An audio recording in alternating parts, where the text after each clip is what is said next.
Ewoks, Tribbles, Droids, and Wookiees. It's Anna, also known as That Star Wars Girl, and today I'm going to be talking about this whole controversy with Lucasfilm. So, for those of you that don't know, Lucasfilm has, kind of made a name for themselves in, catering to a certain audience while, trying to say certain things for woke points.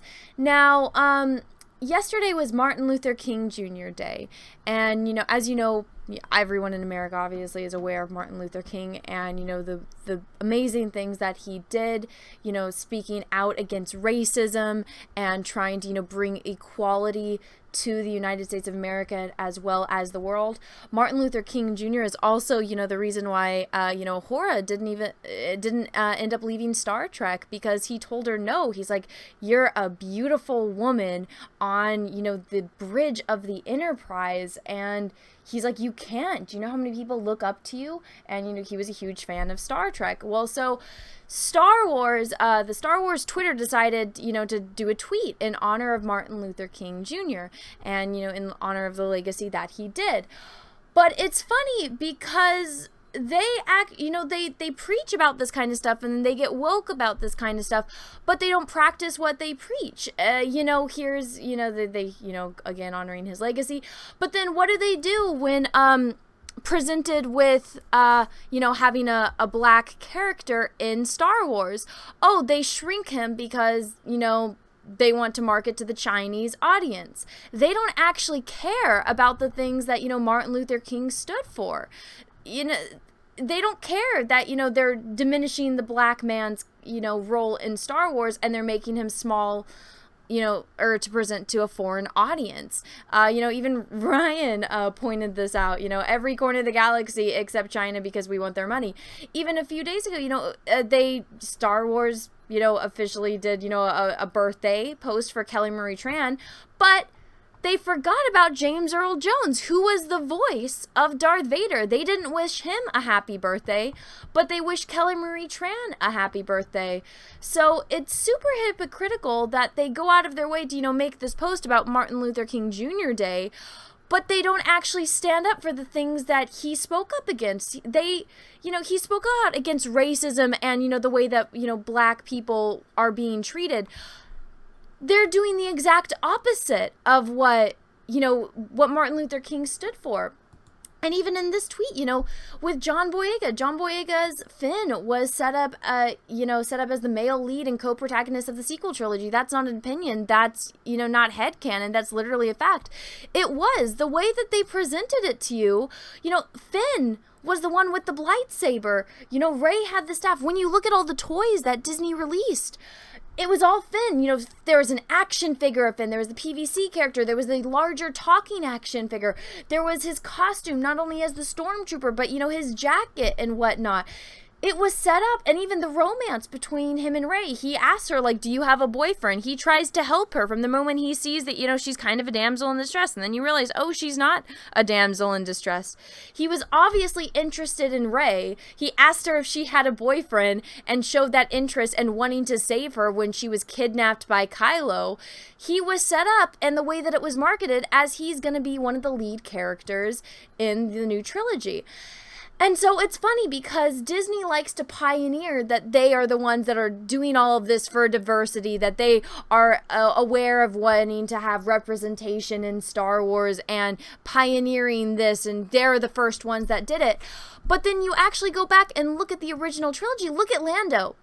George Lucas created Lando, and what is Lando doing? He is the head of Bespin. He runs the entire operation.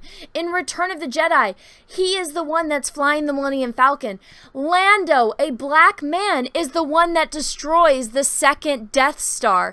Not Han Solo, not Luke. Lando, a black man, destroys the Death Star.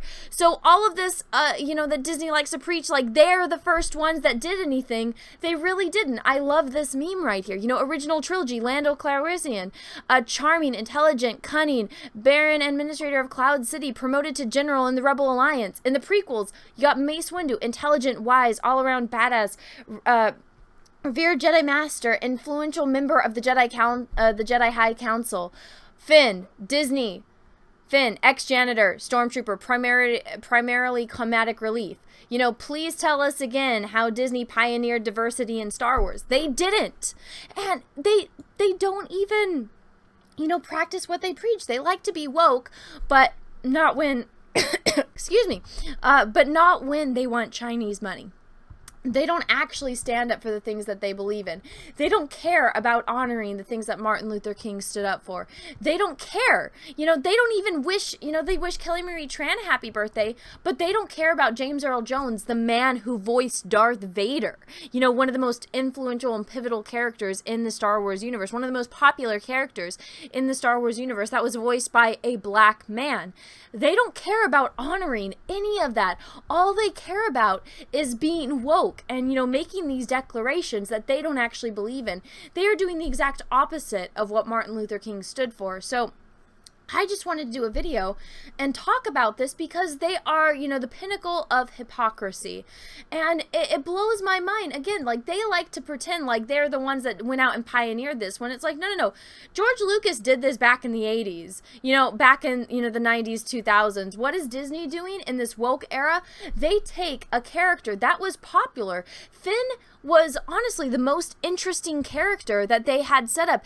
I mean, he was an ex-stormtrooper. He was the one that saw, you know, he was leading, you know, the siege with Kylo Ren, and then he watched his friend die in front of him, and, you know, he gets awakened from this thing that he was hypnotized to believe in, this thing that he was brainwashed to follow, and, you know, blindlessly, you know, go and commit these heinous crimes against humanity for, and he gets, you know, woken up out of that, and he defects from being a stormtrooper, and he goes and helps Rey. He does this selfless thing by going and helping Rey, you know, a damsel in distress, and then going and helping her on this mission when he could easily just go off and, you know, try to hide and start his own life.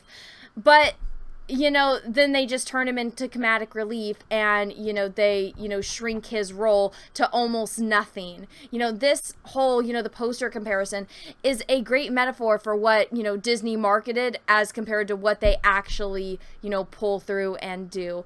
It's incredibly insulting, you know, not just to Finn, but to everything and everyone that's a Star Wars fan, and especially to the fact that they're trying to say, you know, be woke and, you know, try to pull this whole, oh yeah, we stand for everything that Martin Luther King did, when it's like, you really didn't. And anyone with a shred of common sense can see that. Like, I don't know who this person is. I've never interacted with this person before in my life until I saw this tweet trending. And it's like, everyone can see exactly, you know, what it is, exactly what they're doing. They blatantly threw away this character that, you know, they marketed as, you know, one of the most important characters, and the way that it was set up was that he was going to be, and they just threw his character aside. It's so blatantly obvious how hypocritical Disney is, but they like to spew this narrative that they're the most woke, that they're the first that did it, that diversity, and they're the bestest at doing it ever. And it's just blatantly insulting, and people can see right through it. So everyone, I just wanted to do a video to talk about this. Let me know what you think in the comment section below. If there's anything that I missed that Disney has done, let me know in the comment section as well. If you like this video, go ahead and smash the like button. And I just wanted to do this just to, you know, spread awareness on this topic, because it's so incredibly frustrating how, you know, hypocritical and, you know, honestly racist Disney can actually be.